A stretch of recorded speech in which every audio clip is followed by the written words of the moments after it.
ఇంటికొస్తున్నంతసేపు నా ఆలోచనలు నా కొడుకు చుట్టూనే తిరుగుతూ ఉన్నాయి. వాడికి 22 ఈ పాటికి. ప్రబంధలా ఉండి ఉంటాడా? లేదు. ప్రమద్వర పెంపకంలో ఇంకా దృఢంగా, ఇంకా తెలివితేటలతో, ఇంకా పెద్ద పొజిషన్‌లో. ఏ పడవ గెలిచింది? ప్రబంధా?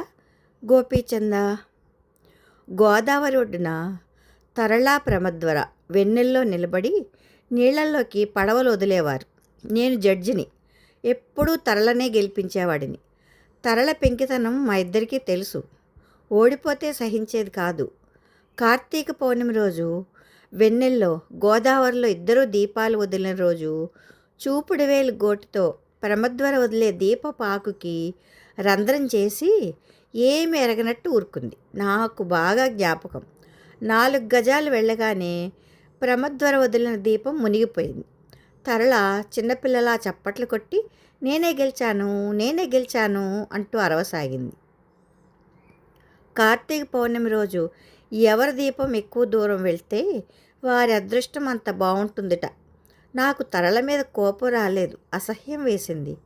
ప్రమద్వర మాత్రం నవ్వుతూ చూసింది. ఒసే తరళ, నా జాతకం కన్నా నీది బాగుంటుంది అని చెప్పడానికి ఈ వెన్నెల్లో గోదావరి వదిలే దీపాలు కావాలా? అది ఎలాగూ బాగానే ఉంటుంది అంది. ఆ తర్వాత కలుసుకున్నప్పుడు చెప్పాను, ఆ రాక్షసి దీపం కింద ఆకుకి రంధ్రం చేసింది ప్రమద అని.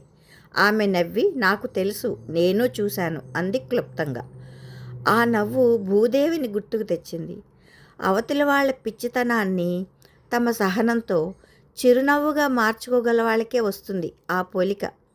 తరళ నిజంగా జీవితంలో కూడా అలాగే సాధించుకుంది తనకి కావాల్సింది.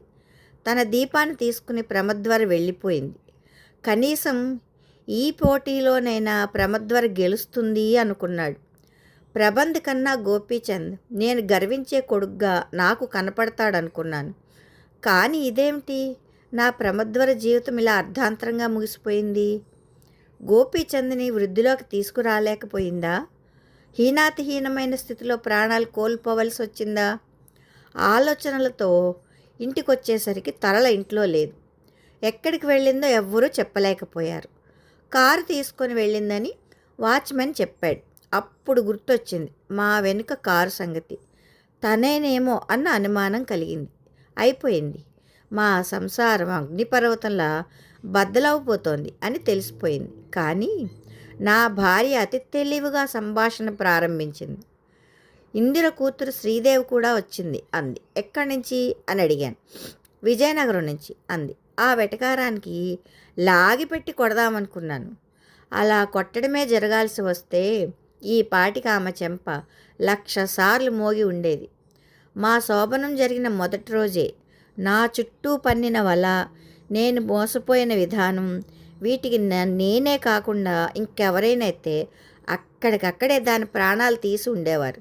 క్షమించండి, ఆవేశంలో భార్యని దాన్ని అని సంబోధిస్తున్నాను. నువ్వు బంజారాకు వచ్చావా అన్నాను ఏమీ తెలియనట్టు. మళ్ళీ వెటకారంగానే, భాగ్యేశ్వరి మరో అరగంటలో మన దేశం వస్తోంది అంది. నిజంగా తనకి మతిపోయిందనే అనుకున్నాను. శ్రీదేవి అంటుంది, ఇందిర అంటుంది, కొంచెంసేపు విజయనగరం అంటుంది, ఇప్పుడెవరో భాగ్యేశ్వరి అంటుంది, కొంచెంసేపు విజయనగరం అంటుంది. ఆవిడెవరు అన్నాను. అప్పుడు బయటపడింది గోపీచంద్ పేరు. ఏ పేరైతే 20 సంవత్సరాలకు పైగా నా హృదయంలో గుండె కన్నా ఎక్కువసార్లు కొట్టుకుందో ఆ పేరు. సరిగ్గా 5 నిమిషాల తర్వాత మా కారు వేగంగా ఎయిర్పోర్ట్ వైపు వెళ్తుంది. నేనేమీ మాట్లాడలేదు. తరళలాంటి మూర్ఖురాలు ఏం చెప్పినా వినదు. అందులోనూ ఇంత పత్తేదారి పనిచేసి ఏదో సాధించిన దానిలా నన్ను సాధించే మూడ్లో ఉన్నప్పుడు చెప్పడం కూడా అనవసరం. ఎయిర్పోర్ట్లో విమానం ఏమీ లేదు. నాకు తల తిరిగిపోతోంది. తరళ మీద కోపం ముంచుకొస్తోంది. నిజంగా గోపి తనని కలిశాడా? మీ పెద్ద కొడుకు స్మార్ట్గా ఉన్నాడు. అచ్చు మీ పోలికలే. మరి మీ గుణాలు వచ్చినయ్యో లేదో తెలీదు. అచ్చు మీ పోలికే. పేరు గోపీచంద్. కలిసే ఉంటాడు, లేకపోతే పేరుతో సహా ఇంత కరెక్ట్గా ఎలా చెప్తుంది? ఇద్దరం బంజారాకి వచ్చాం. గోపి అక్కడే దిగాడని తరళ చెప్పింది. ఎంక్వైరీ చేస్తే ఆ పేరు మీద ఎవరూ లేరు అన్నారు. అప్పుడే తెలిసిన మరొక వార్త ఏమిటంటే దేవిక కూడా గది ఖాళీ చేసింది అని. ఏమై ఉంటుంది? ఎవరన్నా బ్రోతలు వాళ్ళు బలవంతంగా బెదిరించి తిరిగి తీసుకువెళ్ళిపోయి ఉంటారా? లేకపోతే నా భార్యను చూసి ఆ చిన్నపిల్ల భయపడి తిరిగి అంధకారంలోకి వెళ్ళిపోయిందా? బయట దానికోసం ఎదురు చూస్తున్న బ్రోతలు వాళ్ళు ఎగరేసుకుపోయి ఉంటారా? లోపల నుంచి దుఃఖం తన్నుకొస్తోంది. చివరి ఆధారం కూడా పోయింది. నా భార్య మూర్ఖత్వం వల్ల, నా భార్య అజ్ఞానం వల్ల. ఇన్నేళ్ల జీవితంలో నన్ను అర్థం చేసుకున్నదైతే కనీసం ఒక ప్రశ్న వేయొచ్చు కదా. ఓహో అలాగా, అయితే తరలెందుకవుతుంది? ప్రమద్వర, నన్ను క్షమించు. నీ కూతుర్ని నేను రక్షించలేకపోయాను. నా సాయశక్తుల దేవికి ఎక్కడుందో తెలుసుకోవడానికి ప్రయత్నిస్తాను. గోపీచంద్ చెప్పిన కథ. మనిషి జీవితంలో అద్భుతమైన సంఘటనలకి నాంది కూడా అతి సాధారణంగా ప్రారంభం అవుతుంది. ఆ రోజు అలాంటి సంఘటన జరిగి నా జీవితంలో గమ్యాన్ని మార్చేస్తుందని నేను ఊహించలేదు. మరుసటి రోజు ఎవరికో ఇవ్వవలసి వస్తుందని 30,000 రూపాయల ఆఫీస్ నుంచి తీసుకొచ్చాను. అమ్మకిచ్చి పొద్దున్న తీసుకుంటాను ఉంచమని చెప్పాను. అమ్మ డబ్బు లోపల పెట్టింది. తను ఈ మధ్య అదోలా ఉండడం గమనిస్తూ ఉన్నాను. తన ఆరోగ్యం కూడా అంత బాగోవటం లేదు. నగరంలోని పెద్ద డాక్టర్లందరికీ చూపించినా ఫలితం దక్కలేదు. రోజు రోజుకి కృషించిపోతోంది. నేనేదైనా అంటే నవ్వేసి వయసు వచ్చేస్తోంది కదరా అంటుంది. తను ఈ మధ్య బాగా మారిపోతోందని తెలుస్తూనే ఉంది. ఆ రోజు నాకెందుకు అర్ధరాత్రి హఠాత్తుగా మెలకువ వచ్చి కళ్ళు విప్పితే మంచం పక్కనే కుర్చీలో కూర్చుని నా వైపే తదేకంగా చూస్తున్న అమ్మ కనిపించింది. నాకు అర్థం కాలేదు. నేను లేవడం చూసి అక్కడి నుంచి నిశ్శబ్దంగా వెళ్ళిపోయింది. మరుసటి రోజు యథాలాపంగా అడిగినట్లు అడిగాను, ఏమిటమ్మా రోజు రోజుకి అలా అయిపోతున్నావు? నవ్వింది. ఆ నవ్వులో జీవం లేదు. రేపు అక్టోబర్కి నీకు 25 నిండుతాయి కదరా. నేను అడిగిన దానికి ఆ ప్రశ్నకి సంబంధం లేదు. తలూపాను. నేను లేకపోతే నువ్వు ఉండగలవురా? చివుక్కునే తలెత్తాను. అమ్మ నా వైపే చూస్తుంది. కానీ ఆ కళ్ళు నన్ను కాక నాలోని పసివాడిని చూస్తున్నట్టు అనిపించింది. ఏమ్మా, వీడియోలో ఏదైనా కొత్త సినిమా చూసావా అన్నాను వాతావరణాన్ని తేలిక చేయడానికి ప్రయత్నిస్తూ. నాకెప్పుడో చదివిన పుస్తకంలో ఎవరో మానసిక శాస్త్ర నిపుణుడు వ్రాసినది గుర్తుకొచ్చింది. కొంత వయసు వచ్చాక మనిషికి తాను వృద్ధాప్యపు ఒడిలోకి వెళ్ళినట్టు, మరణానికి చేరువ అవుతున్నట్టు భావం కలుగుతుందట. అమ్మ కూడా అలాగే అబ్జెషన్తో బాధపడుతుందా? No, never. అమ్మ అలాంటి వాటికి అతీతురాలు అని నా నమ్మకం.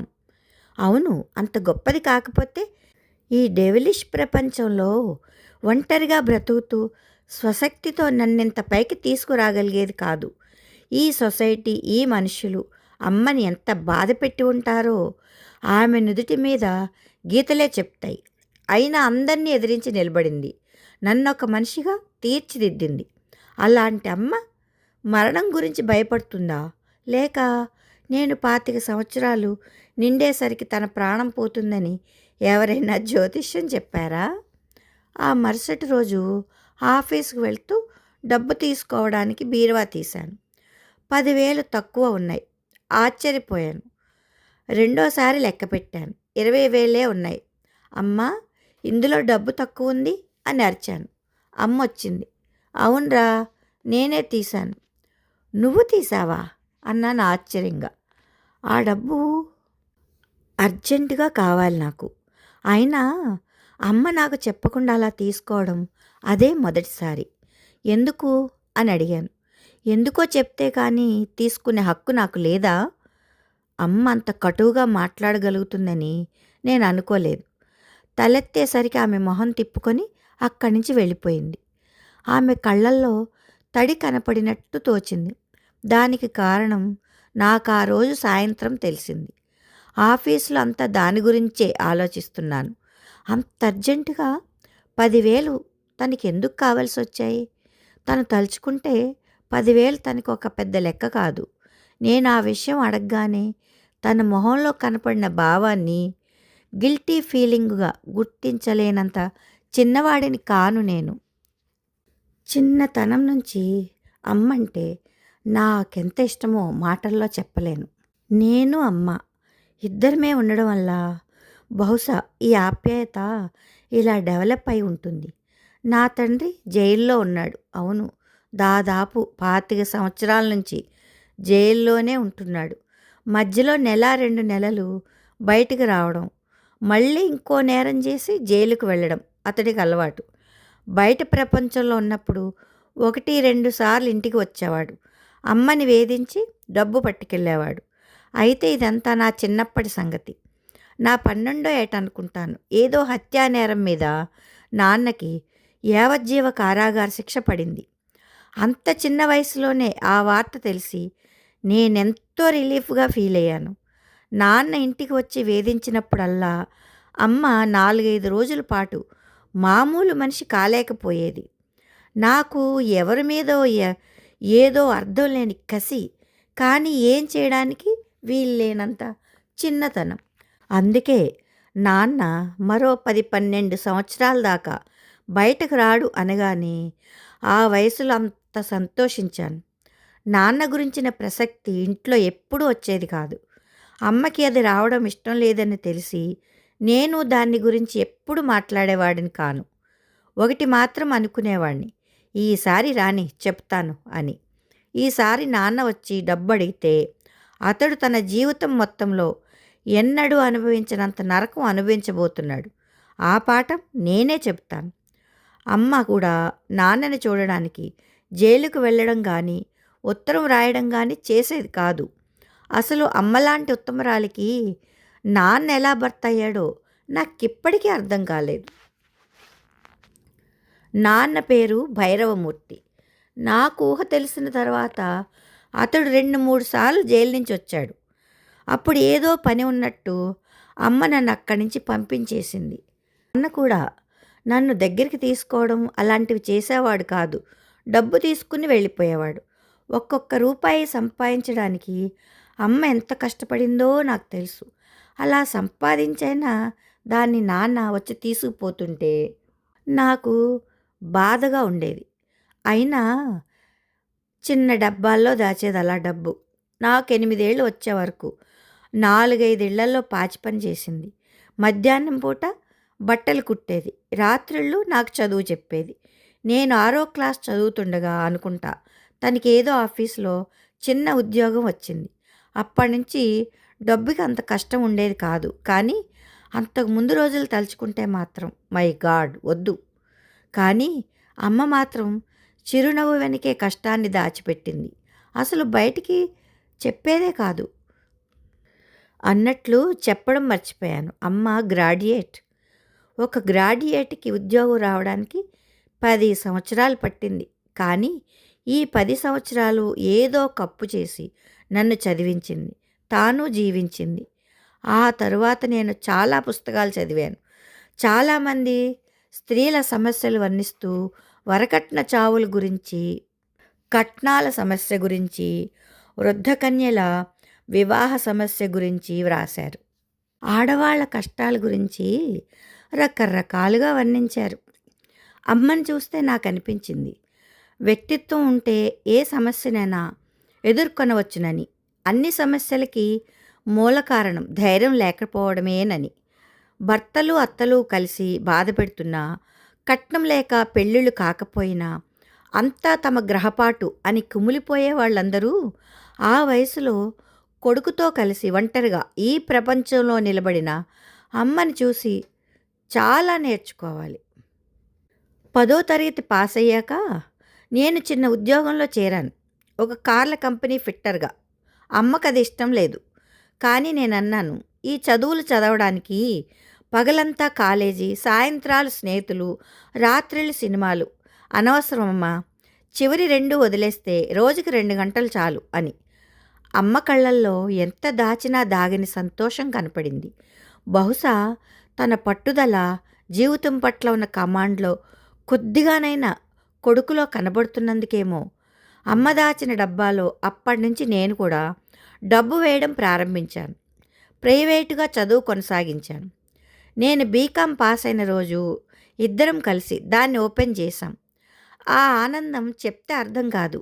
అనుభవించి తీరాల్సిందే. బ్యాంకులో వేసుకున్నా రాదు. 20 సంవత్సరాల కృషి అది. అమ్మ ఒక్కొక్కటే లెక్క పెడుతూ ఉంటే చూస్తూ కూర్చున్నాను. దాదాపు గంట పెట్టింది. ఆ చిల్లర, నోట్లు, పదులు, వందలు అన్నీ లెక్క పెట్టేసరికి మొత్తం 25,000 దాకా తేలింది. అప్పుడేడ్చింది అమ్మ ఆనందంతో.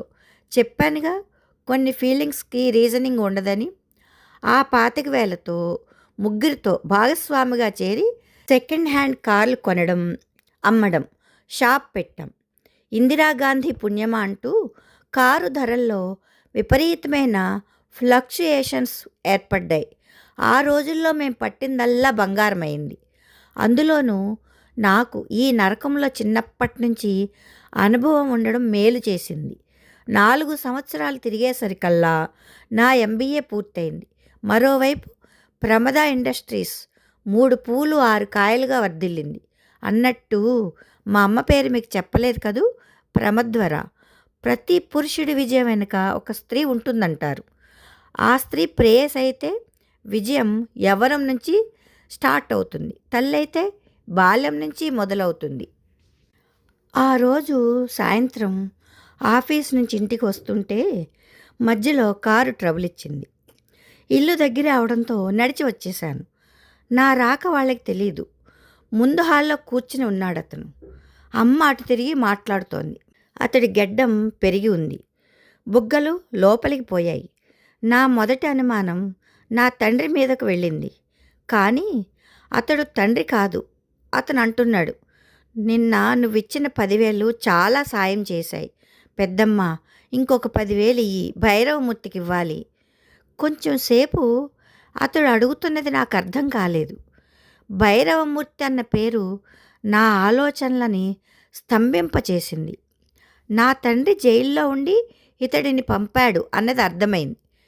ఇన్నాళ్ళు లేదనుకున్న పీడ తిరిగి మొదలైంది. పక్క కిటికీ ఊచల మధ్య నుంచి నా తల్లి మొహం అస్పష్టంగా కనిపిస్తోంది. ఆమె మొహం భావరహితంగా ఒక తెల్ల కాగితం వలె ఉన్నది.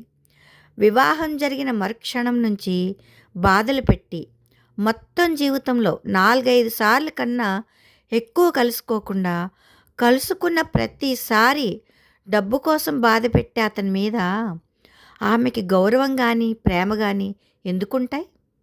కానీ ఇంతవరకు జరిగింది వేరు. తాగుడు కోసం భార్యను పీడించడం సామాన్య విషయం. కానీ జైలు నుంచే ఎవడో చెంచాగాడిని పంపించడం సహించలేని విషయం.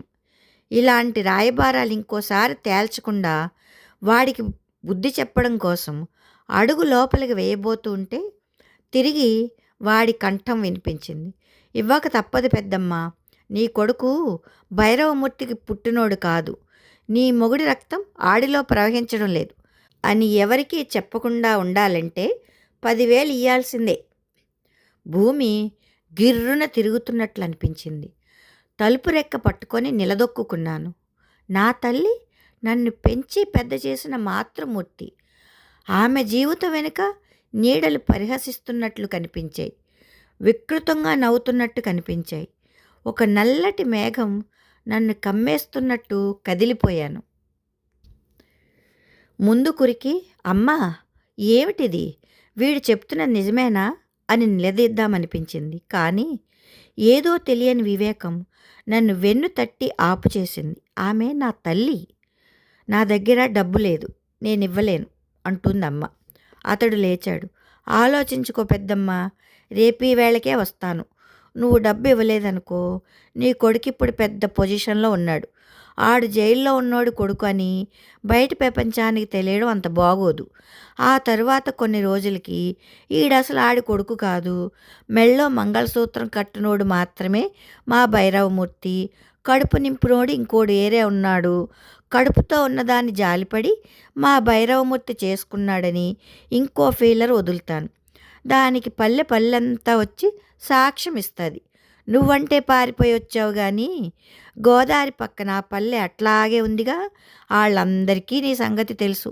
ఆళ్ళకి నువ్వు ఇక్కడున్నావని తెలిస్తే అప్పుడు నీ గతి ఎట్టా ఉంటుందో ఆలోచించుకో. ఈ రహస్యం నాకు భైరవమూర్తికి తప్ప ఇంకెవరికీ తెలీదు. నన్ను మంచి చేసుకున్నావా ఇంక అసలు బయటపడదు. ఎళ్ళొస్తా. మళ్ళీ రేపొస్తా. డబ్బు రెడీగా ఉంచు. నేను పక్కకి తప్పుకున్నాను. వాడు ఛాతీ విరుచుకుంటూ వెళ్ళిపోయాడు.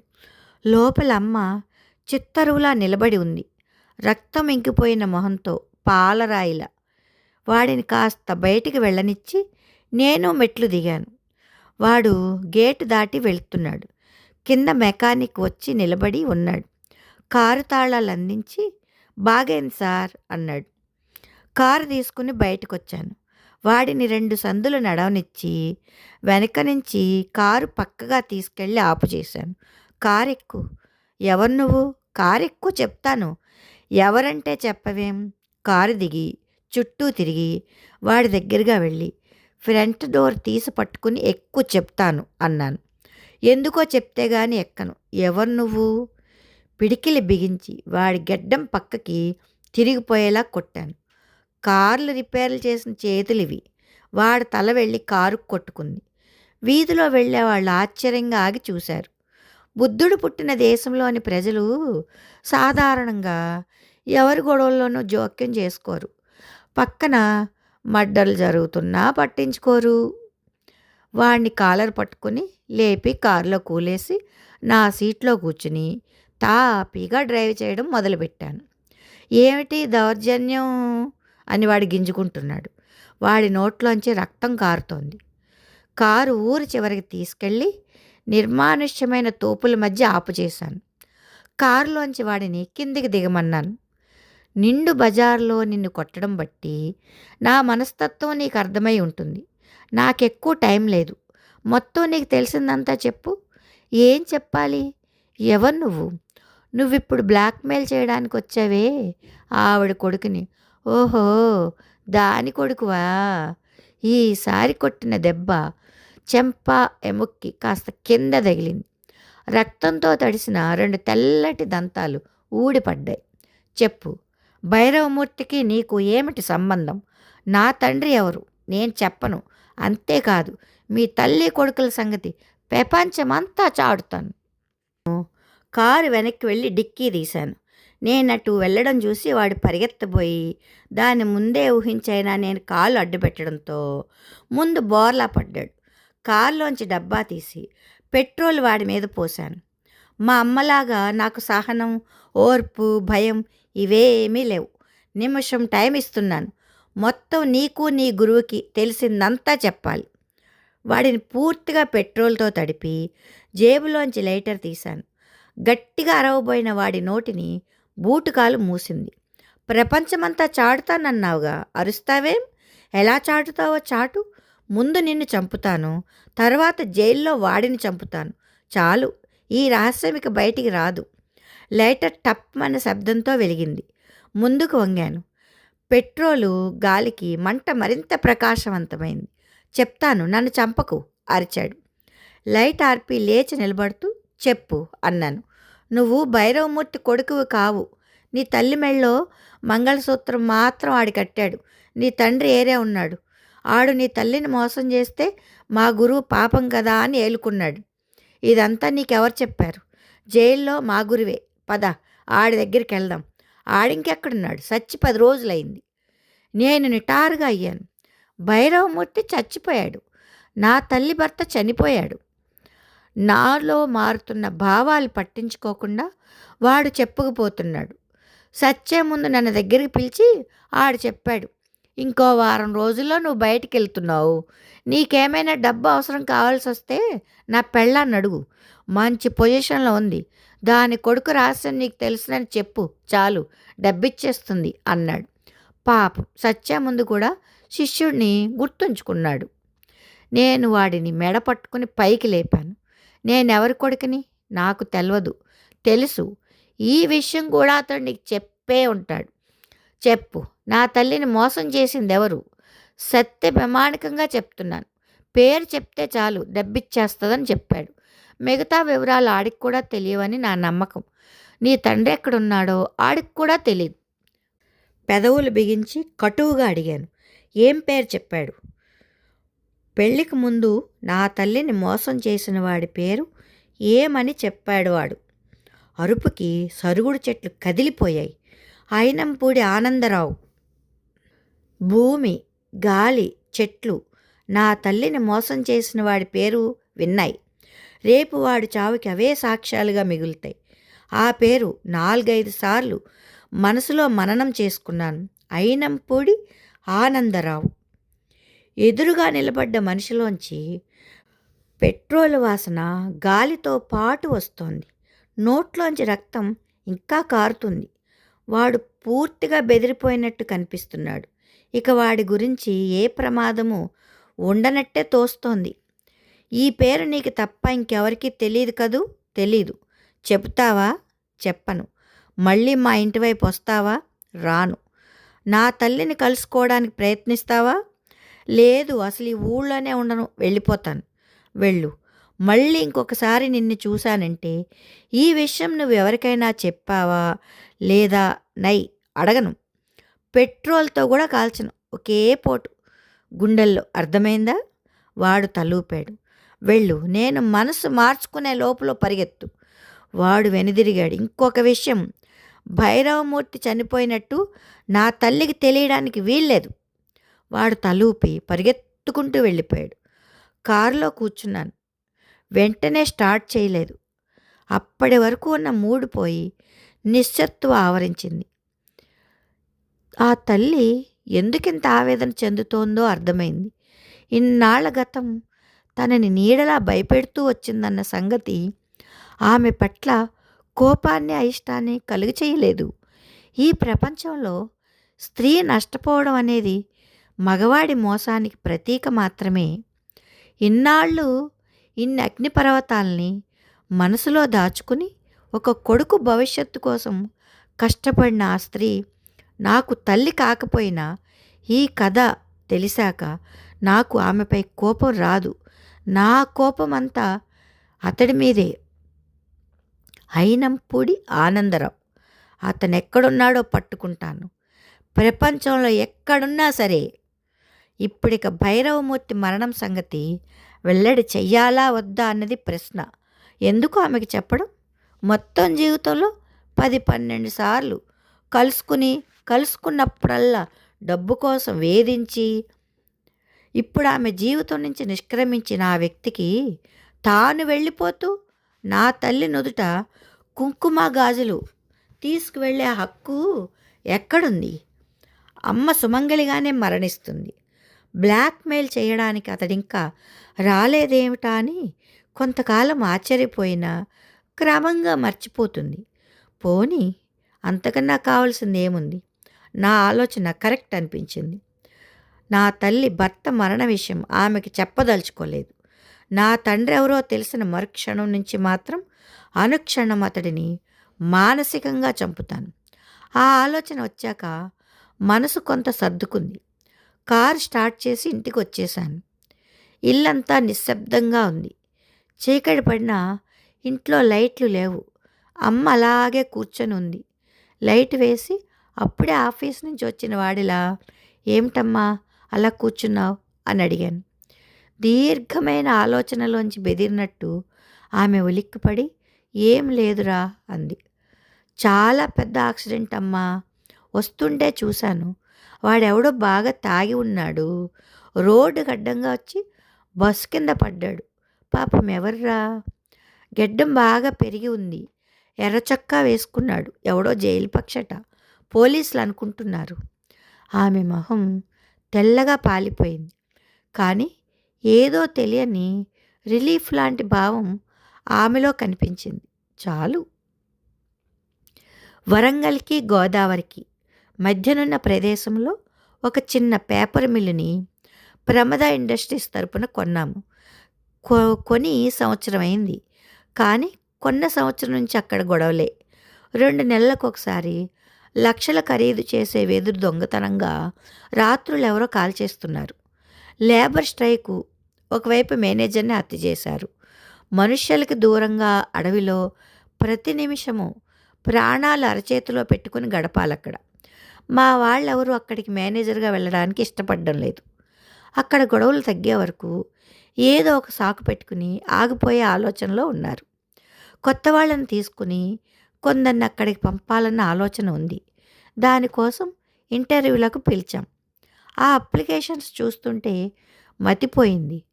4 ఉద్యోగాలకి దాదాపు 2000 అప్లికేషన్స్ వచ్చాయి. అందరూ బాగా చదువుకున్నవారే.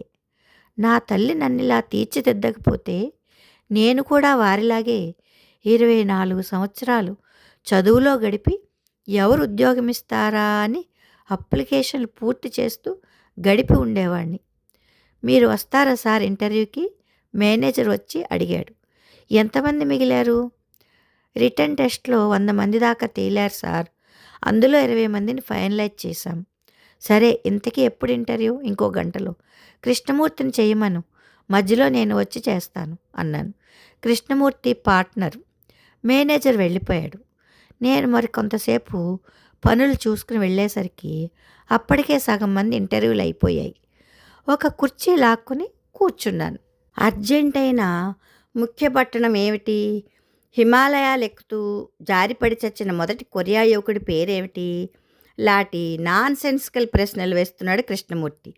మా కార్లకి బ్రేక్ లైనర్లు సప్లై చేసే మరొక కంపెనీ డైరెక్టర్ రికమెండ్ చేసిన ఒక అతనికి ఈ ఉద్యోగం ముందుగానే రిజర్వ్ అయిపోయి ఉండడంతో ఈ తతంగమంతా కళ్ళనీళ్లు తుడవడానికే నేను మౌనంగా కాగితాలు చేతిలోకి తీసుకుని పరిశీలిస్తూ కూర్చున్నాను. ఇంటర్వ్యూకి వచ్చిన వాళ్ళ లిస్ట్ అది. దానికే అప్లికేషన్లు జతపరిచి ఉన్నాయి. ఒక చోట నా చూపు అకస్మాత్తుగా ఆగిపోయింది. ఒక యువకుడి ఫోటో దానికి అతికించి ఉంది. అది కాదు నేను చూస్తుంది, ఆ పేరు ఏ ప్రబంధ్, సన్ ఆఫ్ ఐనంపూడి ఆనందరావు. నా చేతులు వణకసాగాయి. చప్పున కుర్చీలోంచి లేచి నిల్చున్నాను. కృష్ణమూర్తి ప్రశ్నలాపి నా వైపు చూశాడు. నేను పట్టించుకోలేదు. ఆ లిస్టు పట్టుకుని అలాగే బయటకు వచ్చాను. మేనేజర్ ఒక్కొక్కరినే లోపలికి పంపుతున్నాడు. నా జీవితంలో నేనెప్పుడంత ఉద్వేగం పొందలేదు. వెతకపోయిన తీగ కాలికి తగిలినట్టు అనిపించింది. ఇతని ఇంటర్వ్యూ అయిపోయిందా? అయిపోయింది సార్, ఇప్పుడే వెళ్ళిపోయాడు. మేనేజర్ అతని నెంబర్ చూసి చెప్పాడు. కొద్దిగా నిరాశ ఆవరించినా పూర్తిగా నిస్పృహ చెందలేదు. అతడి అడ్రస్ అప్లికేషన్లో ఉంది. నిమిషం తర్వాత కారులో ఉన్నాను. ఆ అడ్రస్ పట్టుకుని ఇల్లు వెతకడానికి అరగంట పట్టింది.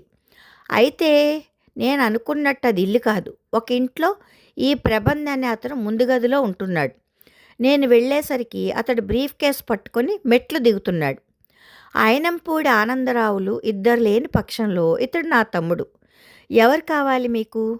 అతని ప్రశ్నకు సమాధానం చెప్పకుండా ప్రమద ఇండస్ట్రీస్ పార్ట్నర్ని నేను అన్నాను.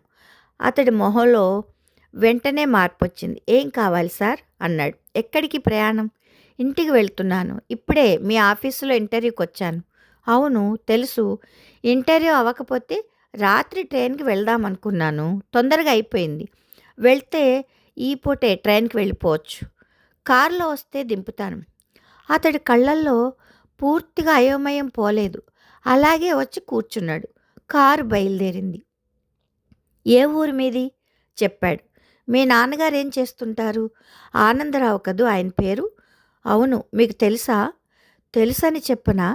మహాత్మా గాంధీ అన్నట్టు మనందరిలోనూ ప్రవహించేది ఒకే రక్తం మన ముగ్గురిలోనూ. తెలీదు. అప్లికేషన్లో చూశాను. ఏం చేస్తూ ఉంటారాయన? మామూలుగా అడిగినట్లు అడిగాను, కారు నెమ్మదిగా పోనిస్తూ. Tarala industries proprietor. ఆశ్చర్యంగా చూసి మరెందుకు మా కంపెనీలో ఉద్యోగం అన్నాను. అతడు వెంటనే సమాధానం చెప్పకుండా ఆగి తరువాత అన్నాడు, కొంచెం అనుభవం వస్తుందని, అదీగాక నా కాళ్ళ మీద నిలబడదామని. గుడ్. ఐనంపూడి ఆనందరావు రక్తంలో ఇండివిజువాలిటీని వారసత్వానికి ఇచ్చే లక్షణం ఉందన్నమాట. తరళ ఇండస్ట్రీస్ పేరు గమ్మత్తుగా ఉంది. అమ్మ పేరు తరళ. అన్ని ఇండస్ట్రీసు తన పేరు మీదే ఉన్నాయి. మీ తాతగారివా? మళ్ళీ క్యాజువల్గా అడిగాను. అవును. సో సో తల్లిని ఆనందరావు ఎందుకు పెళ్ళాడలేదో అర్థమైంది. మామూలు ఎర్రని తినేశాక వీలైతే మరొక మంచి ఆహారం వైపు వెళ్ళడం చేపకు అలవాటే కదా. నేను మౌనంగా డ్రైవ్ చేయడం చూసి మీరు అని అర్ధోక్తిగా ఆగాడు. మా పేపర్ మిల్లులో అసిస్టెంట్ మేనేజర్ ఉద్యోగానికి కదా మీరు అప్లై చేసింది? అవును. మేనేజర్ ఉద్యోగం ఇస్తాను, చేస్తారా? మరో 500 ఎక్కువ వస్తుంది. అతడి కళ్ళల్లో విస్మయం కొట్టొచ్చినట్లు కనబడింది. నాకా? అన్నాడు. అవును, మీరు ఎల్ఎల్బి కదా? అతడు తలూపి, అది చదవడం కోసమే ఈ ఊళ్ళో ఉన్నాను. సెలవుల్లో సరదాగా అప్లై చేశాను ఉద్యోగానికి అన్నాడు. అలా అని ఉద్యోగం కూడా సరదాగా చేయరు కదా? సారీ, నా ఉద్దేశ్యం అది కాదు. చాలా రిస్క్ జాబ్ అది. ఆ ప్రాంతం అంత మంచిది కాదు. అక్కడ స్థానికులతో, లేబర్తో ప్రతి క్షణము ప్రమాదమే. ఏ మాత్రం కోపం వచ్చినా మూకుమ్మడిగా వచ్చి ప్రాణాలు తీస్తారు. అయినా సరే చేస్తాను. అడిగిన ఉద్యోగం అంటే పెద్దదిస్తున్నాను కాబట్టి 3 సంవత్సరాల బ్రాండ్ వాయవలసి ఉంటుంది. అభ్యంతరం లేదు. అది కనుక్కుందామనే వచ్చాను. ఎంత తొందరగా జాయిన్ అవ్వగలరు? 3 రోజుల్లో వచ్చేస్తాను. గుడ్. కారు స్టేషన్ ముందు ఆగింది. అతడు దిగి థ్యాంక్స్ అన్నాడు. తలూపాను. అతను వెంటనే వెళ్ళలేదు. ఇంటర్వ్యూ అవగానే ఇలా స్వయంగా వచ్చి అడిగారంటే నాకు చాలా సంతోషంగా ఉంది. రికమెండేషన్స్తో నిండిపోయిన ఇంటర్వ్యూల్లో మీరిలా స్వయంగా రావడం, నిజంగా నాలో అంత క్వాలిఫికేషన్ ఏముందో నాకే తెలియడం లేదు. వెళ్ళొస్తాను. 3 రోజుల్లో వచ్చి కలుసుకుంటాను. అతడు వెళ్ళిన వైపే చూస్తూ మనసులో అనుకున్నాను, చాలా పెద్ద క్వాలిఫికేషన్ ఉంది ప్రబంధ్ నీకు. అదేమిటో త్వరలోనే తెలుస్తుంది. ఆఫీస్కు రాగానే మేనేజర్తో ఫ్లైట్ టికెట్ కొనమని చెప్పాను. కృష్ణమూర్తితో మేనేజర్ నియామకం గురించి వివరించాను. అతడు ఆశ్చర్యపడ్డ, అభ్యంతరం చెప్పలేదు. అంత నచ్చాడా నీకు ఆ కుర్రాడు అని మాత్రం అన్నాడు. కుర్రాడు కాదు, నా వయసే ఉంటుంది అతడికి. నవ్వాను. కొంపదీసి బంధువా ఏమిటి? అలాంటిదే కానీ అతడికి తెలీదు. తెలిసండే రికమెండేషన్ తెచ్చేవాడే. ఈ లోపల మేనేజర్ వచ్చి టికెట్ ఓకే అయినట్లు చెప్పాడు. ఆ సాయంత్రం బయలుదేరి గంటలో ఆ ఊరు ప్రయాణం చేశాను. ఎయిర్పోర్ట్లో దిగ్గానే డైరెక్టరీలో చూసి తరళ ఇండస్ట్రీస్కి ఫోన్ చేశాను. ఎవరు కావాలి? ఆపరేటర్ అడిగింది. ఆనందరావు. మీరెవరు? ఏ సాయి చందర్. క్షణం తర్వాత ఆనందరావు లైన్లోకి వచ్చాడు. అప్పటికే ఫోన్ పెట్టేశాను. ఎయిర్పోర్ట్ నుంచి సరాసరి తరళ ఇండస్ట్రీస్కి వెళ్ళాను. ఆనందరావు గారు ఉన్నారా అని అడిగాను. ఇప్పుడే వెళ్ళిపోయారండి, రిసెప్షనిస్ట్ అంది. ఎక్కడికి? ఇంటికి. కొంచెం ఇంటి అడ్రస్ ఇస్తారా అని అది తీసుకుని ఇంటికి బయలుదేరాను. పెద్ద బంగ్లా అది. గేటుకి ఇటువైపు ఆనందరావు, అటువైపు స్తంభానికి తరళ అన్న పేర్లు బారు టేస్టుని సూచిస్తున్నాయి. అతడి భార్య అనుకుంటా. 45 ఏళ్లకు పైగా ఉంటుంది. బయట తోటలో కూర్చుని టీ కలుపుతోంది.